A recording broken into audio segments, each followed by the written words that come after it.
Welcome to today's congressional candidate conversation brought to you by Power the Future. Power the Future is a national nonprofit focused on being the voice of and the champions for energy workers across America. We appreciate the candidates taking time to talk energy, resource development, and jobs with us, as they are going to be more and more important here in the great land in the last frontier. These candidates want to be your representative and earn your vote on November 8th. So let's get to the conversation, shall we? As we discuss jobs, Alaska's bright energy future, and more, as we start the conversation here, brought to you by Power the Future. Welcome back to the Congressional Candidate Conversations brought to you by Power the Future. Today I am thrilled to have here with me Congressional Candidate Chris By. Chris is a combat veteran, a concerned Alaskan, and a fishing guide, and pretty much an everyday first-time candidate. Welcome, Chris, to the conversation. Let's talk energy, shall we? Thanks, Rick. Thanks for having me here, bud. Yeah, man, I'm very, very excited because, your candidacy has kind of come full circle. I am the dark horse, baby. You are fifth place in the primary. Fourth by an ugly win. Tara Sweeney decides that she's not running. Yeah. And all of a sudden, every day, Chris By, every man Chris By, is in with Sarah Palin, Mary Peltola, Nick Begich. Yeah, and I don't even know any political people. Like, I am just a normal dude, right? I mean, I got to this race by the skin of somebody else's teeth. Literally, right? It's crazy. True. You know what I would say, though? I know we're going to talk about power, Rick, but I would say win, lose, or draw, right? This is a win for just normal people to have a normal person up here helping out in the governance of our nation, right? I mean, there's so many bright people in Alaska, and we'll talk about that as we talk about energy and stuff, but there's so many bright people in Alaska. We're not using them to their fullest potential because we don't give them the encouragement necessary to step out in faith and run for governance, right? I mean, it's just pretty cool, actually. Well, your story's cool. Your background is awesome. We've had an opportunity to talk in the past. Your ability to really start to come to terms with the energy situation here in Alaska, our promise, our risks, our federal government overreach and things like that is impressive. So let's talk about that so that more people can learn who Chris By is, what you think, and what your vision would be should you end up in U.S. Congress. Yeah. So U.S. has a push to go green. What should the proper mix be for traditional energy and green energy? And how does Alaska play a role in achieving your desired solution? Well, it's odd that you bring this one up. Years ago in a galaxy far, far away, I was on a hilltop with some of America's finest warriors, men and women who are I owe a debt of gratitude to. And while we were up there, the Army had made this shift to lithium rechargeable batteries and another rechargeable battery called it was a nickel. Metal hydride. Yeah. The problem with those batteries is they have a shelf life. And so I'm on this hilltop in a very uncomfortable position, and our radios start to die. So we break out the answer to that, which was basically a solar panel, roughly 12 by 14 inches.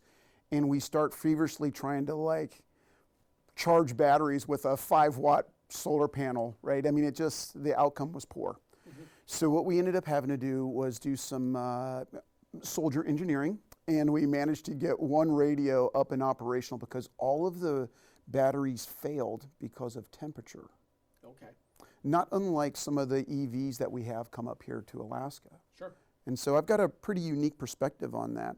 I would say that that is a pretty good example of we need to have standard power solutions, standard energy solutions, and then we ought to be looking at alternative sources of energy as long as it doesn't cost the taxpayers an exorbitant amount of money. The Inflation Reduction Act provided hundreds of billions of dollars for those green energy solutions, technological advances, and so on. You know, I don't want to cut you off, but that brings up a great story. Sure. There is this company, I think it's called Tonopah, and they ran a fantastic political campaign to get roughly $1 billion for a solar panel system that went up just south of Las Vegas. It did cost us nearly $1 billion. Okay. And it failed. It's called Crescent Dunes, and it's a good example of well-meaning bureaucrats who don't understand how technology works, but they wanted to fund it anyway, and they got swindled. And they weren't the ones who got swindled, Rick. I mean, literally it was you and I, because that just got pushed on to the debt, right? So while I totally want things to be tried, right? I just don't want the burden to be on future generations in the form of a debt. And I think we can do that here in Alaska. You know, we've got so many different resources that we can tap into. It's time that we have that ability to tap into it without having to wait 4, 10, 15 years to get it accomplished through the permitting process. So let me ask you then a good follow-up question, because my original question was going to be, how do we take that money, right, that almost $400 billion, Yeah. and not turn it into mini cylinders? Right. You know, personally, I would not have approved that bill, Rick. I know that's contrary to a lot of folks, but I mean, that bill is actually an Infrastructure Reduction Act, not an Inflation Reduction Act. You know, the infrastructure bill, as it stands right now, is just going to increase inflation, you know. So what I would recommend is that we put in audits, Okay. you know, we put in watchdogs, because anytime you see money being handed out, you end up with the COVID fraud case that we just had with $250 million. And that is an excellent example of what happens with runaway spending. Runaway spending. Unaccountable spending. Right, and billions of dollars of it. Right. In the Inflation Reduction Act. I mean, just look at the DOD. I mean, the DOD had an audit due back in 2018. They had an extension. They had another extension. It's now 2020, and they still can't account for $1 billion. Chris By, let's have more conversation right after these messages as we talk about accessing Alaska's resource wealth when we come back with Chris By. We're back here with the Congressional Candidate Conversations, brought to you by Power of the Future. My guest today, Congressional Candidate Chris By. We're continuing on our conversation. Again, welcome. Thanks for taking the time out of your busy campaign schedule with about 40 days to go as we tape this. I appreciate that. Let's talk about Alaska's resource wealth. Mm-hmm. There's lots of it. Oh, yeah. Oil, gas, mining, Yeah. minerals, critical, strategic. But it's really hard to pull it out of the ground if you can't get to it, Chris. That's correct. What should be the path forward for establishing roads and rail to resources? We've talked about that, right? You and I talked about that on the Energy Hour, Yeah. the radio program. If the ENGOs and the environmental groups have never found a development project of any kind, including roads, that they'll agree to and not try to lawsuit the crap out of. Yeah, well, my heart kind of goes out to these people, right? Because they're really actually trying to help us protect something for our future, right? The problem comes down to when a permitting process, which is almost complete after 4, 10, 15 years, gets shanghaied by like the one question no one thought to ask, or an obscure question that really doesn't have any play, but the courts give it the voice that it really doesn't deserve, and it steamrolls those projects, right? The other thing I would say is anytime that we start having federal funding or state funding into stuff, there are strings attached. I mean, I think of that road, the Ambler Road, right? I mean, part of that's being paid for by Alaskans, yet Alaskans can't use that road. I think there needs to be some kind of access that enables us to do that. I think that would be a lot better for those NGOs so they can actually go out and see some of this. And it'd be good for people like me who want to increase the tourism in this nation. I mean, imagine how cool it would be to take someone down the Ambler Road, see the grandeur of Alaska, and then actually see how well we do natural resource development. I mean, I know some of these guys that work on the unions and the independent crews. They are dudes who hunt and fish. Right. They're not the ones who are spilling oil all over. That happens in countries who don't give a fart. But in this country, I mean, I know these union guys, and that's not how they operate. Yeah, I mean, Alaska, we talked about this, and I think everybody agrees, even the ENGOs, that Alaska and America do it better than China, right, or the Congo, right, or the Taliban, right, or Russia, or any of these countries that truly are our adversaries on so many levels. But if they're going to continue to fight, and we're going to continue to get earmarked money by the federal government, Yeah. Whether or not earmarks are the answer, Right. money comes in and then they get lawsuited to death. Yeah. Senator Sullivan has talked about and is leading the effort to rework the NEPA process. Yeah. What are your thoughts on his efforts? I read some of the stuff he put out yesterday, I believe. I think that NEPA amendment is one of many that need to be done. I mean, let's be honest, right? I mean, there's a whole slew of things that we could talk about that need some kind of revision, or sunset clauses might be Sure. a better way to put that. So I appreciate that. I mean, after all, what he's trying to do is going to help, other Alaskans, native corporations, the villages, whomever that live in Alaska, and I appreciate that. What's your feeling on earmarks then, on earmarking for roads and rail resources, on being able to access? I mean, I think I might know it, but let's just get it out there. I am very, very, very hesitant to take one more dollar from the federal government because they always come with strings. It could be, the cost of getting up to some certain code or spec. It could be the fines that come with new laws. I mean, it could be, I'll give you a good one, kiln-dried wood right now. We're about to get minus 30-degree weather here real soon, and a dude who used to be able to go out to the woods and get his heating source now has to buy kiln-dried wood, or pay $4.90 a gallon for heating oil, or my electric bill, which continues to go up every 30 seconds. So that's a good example of how the bureaucracy puts in politicians, career politicians, and special interests, put these policies into place, but they never suffer the consequences of those policies, and it's infuriating as Alaskans. Absolutely. People from both coasts make decisions about our state who have never been to our state. Or they want to change our state into a national park. We mentioned this earlier. There's this thing called rent, and there's this thing called a lease. Like, if you're going to turn this state into a national park, you better start paying up, baby. Yeah, certainly. So in the last 60 seconds here in this segment, I want to get your thoughts on a couple of projects. We're going to play word association. Well, let's do it. Ambler Road. Yeah, let's do it. With access for all Alaskans. How about the West Susitin access? Yeah, let's do it. Again, with access. With access, absolutely. Okay. What about a deep water port in Nome? We'll have to think or about somewhere that. around there. Yes, but we'd have to have access to Nome so that Nome can then transport all that goods and services out, right? I mean, because it doesn't make sense to have a bridge to nowhere.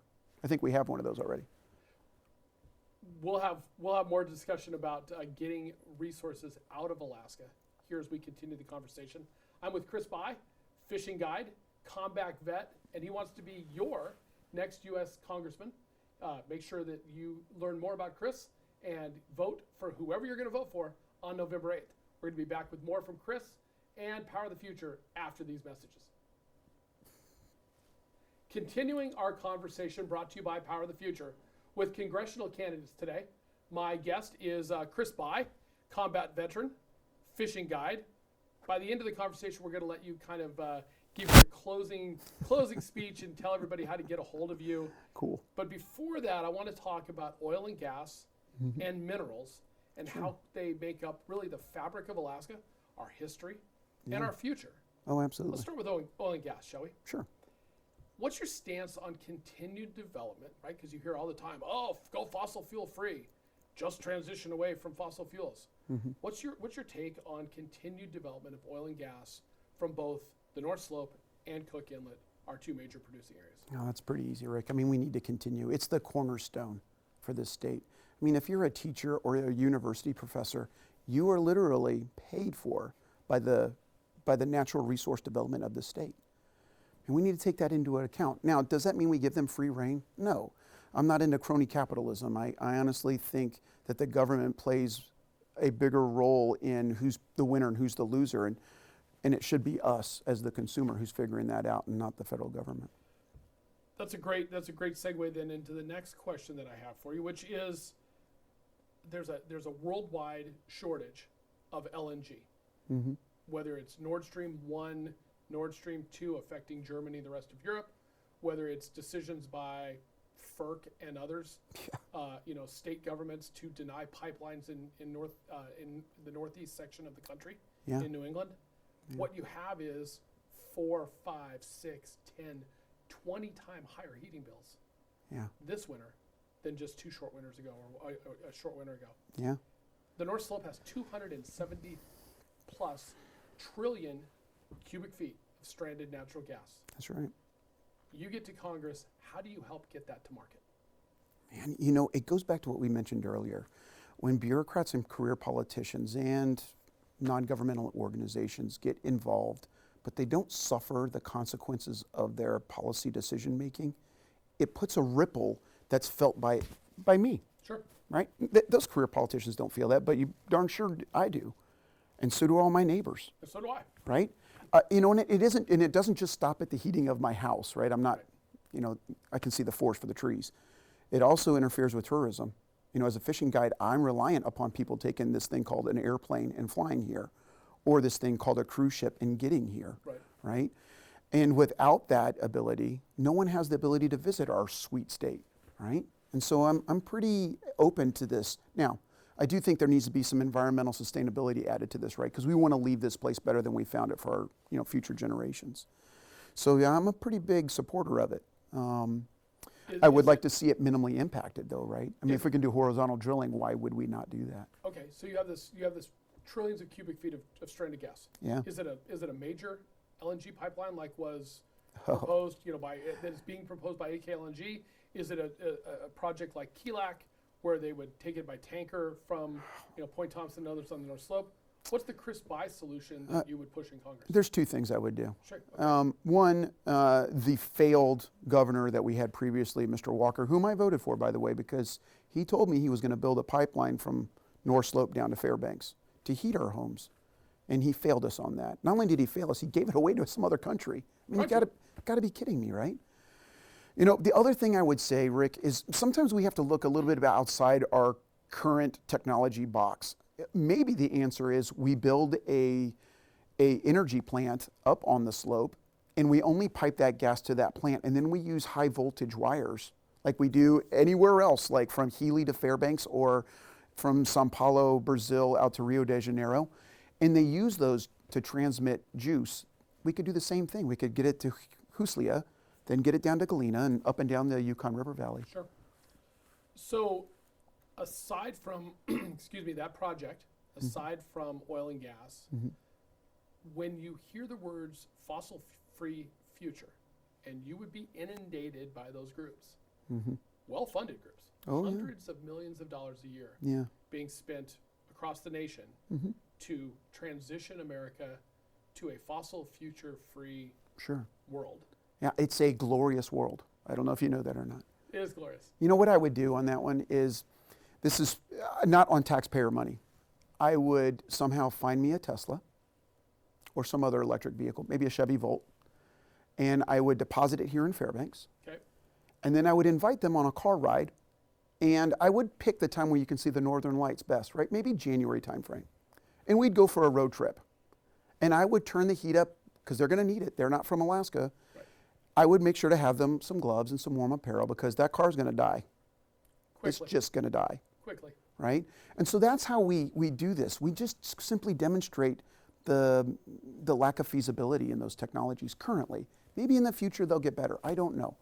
But what I do know is currently it is not going to meet the requirements of Fairbanks, Alaska. It is not going to drive your kids to soccer practice and back in January. It's just not. Now, that would be indoor soccer. Many people don't know that, but we do play that here. We do. My conversation is with Chris Buy, candidate for U.S. Congress. We're going to come back and talk minerals, mineral security, and more when we come back here on The Conversation, brought to you by Power of the Future. One last segment here today in our congressional candidate conversation, brought to you by Power of the Future. My guest, Chris Buy, combat veteran, fishing guide, and generally great all-around Alaskan. Chris running for Congress. We've talked about oil. We've talked about roads and rails to resources. We've talked about energy mixes and how Alaska should play a role in that. Right. Let's talk about something that's kind of the canary in the coal mine when we start talking about how to make Alaska a world leader. Sure. Critical strategic minerals mining, the opportunity to take our almost 100% imported sources of dozens of minerals, dozens of necessary minerals from China, from the Taliban, from Russia, from the warlords in Africa. How would you in Congress work to make sure that Alaska's position is strong when it comes to domestic supply chain? Sure. You know, I've mentioned this a couple times in a lot of different forums. I think what we really need to do is, you know, really look at the moral high ground that we have here, right? I mean, we mentioned it earlier. I don't know any union employees or independent employees that just take a gallon of oil and put it on the ground. That's not how this works. Not if they want a job. Right? Not in Alaska, at least. No, they get the boot, right? And the same would be true with mineral extraction. Right now at UAF, there are some amazing new technologies that are coming out. And we've got to give those time to ferment and get their refinements before we can put them into practice. And you know, I acknowledge that. The same would be true with with industry researchers, right? Where they also have some pretty unique, high-tech ways of accessing these minerals and these deposits. You know, when I think about it as a dad, right? And I've got some kids that are, well, we don't raise kids in the Bai family, we only raise men. But I've got some young men who would be in the mines right now in Congo, right? Because they allow child labor. 6 to 12. Right. And why would how do I feel driving my electric vehicle knowing that the cobalt necessary to make that work came from the hands of a 6-year-old? Yeah. Like, how do I live with myself with that? Yeah. And that's just dumb. The same would be true with environmental sustainability, right? I mean, all our lithium batteries, well, most of our lithium batteries come from China. And if you're not familiar with Batu, Lake Batu, I recommend you do that. There's a fantastic article in the BBC about a dystopian world caused by our consumerism of lithium batteries. And I simply think that Alaska can do it better. Well, I think that we've proven over the last 150 years that we can. Right. Whether it's Prudhoe Bay, right. whether it's Fort Knox, whether it's Kensington, Coeur. Right. You know, we just need an opportunity. I mean, there's a trade-off, right? I mean, nothing's going to be perfect. There is a trade-off for these things. But if we value moral high ground and we value the environment, then why would we not do those things here? Yeah, it's incredible listening to the eco-left. Oh, this is guaranteed to wipe out XYZ. Yeah. Nothing's guaranteed to wipe out anything. Not only that, but right. Look at the subsidies, right? Like, I get all excited about this. Look at the subsidies that are going into this. There is no plant that makes solar panels in United States. So all the solar panels come from one country. It's called China. Like, why would I pay my taxes to give to the Federal Reserve so that congressmen and career politicians and bureaucrats can turn around and give it to the leader of the CCP? Like, that just doesn't make sense to me, Rick. Yeah, it baffles me every time that I hear somebody from, you know, the extremist environmental movement. You know what's sad is that they're actually exporting damnation. Like, I mean, that's a hard word to say, but they are, right? Wrong, right? I mean, China has forced labor. I mean, it's mind-boggling, right? Slavery doesn't work in civilized society, yet it works in China, and we happily take Chinese-made products every day. Yes, and we pay for them. It's just mind-boggling, right? It goes back to there's a story floating around. I think you can find it on NPR. It was written or it was broadcasted on 3 August. And it had to do with the government researchers designing this battery. It was called the vanadium redox flow battery. It cost us $15 million. Okay. We could find no way to manufacture it in America. So what did we do? We shipped it to China. We shipped it to China. Amazing. Like, are you kidding me? You know, and as a former soldier who relied upon portable power, are you kidding me? Like, that's the best we can do. I mean, that's what our career politicians and our bureaucrats gave us. So, Chris Bai, we're almost out of time. I appreciate you taking the time to sit down with me today. Alaskans that are interested in finding out more about your campaign, how do they do it? Oh, first of all, do not settle for the lesser of two evils. You can find out more about me at itstimealaska.com.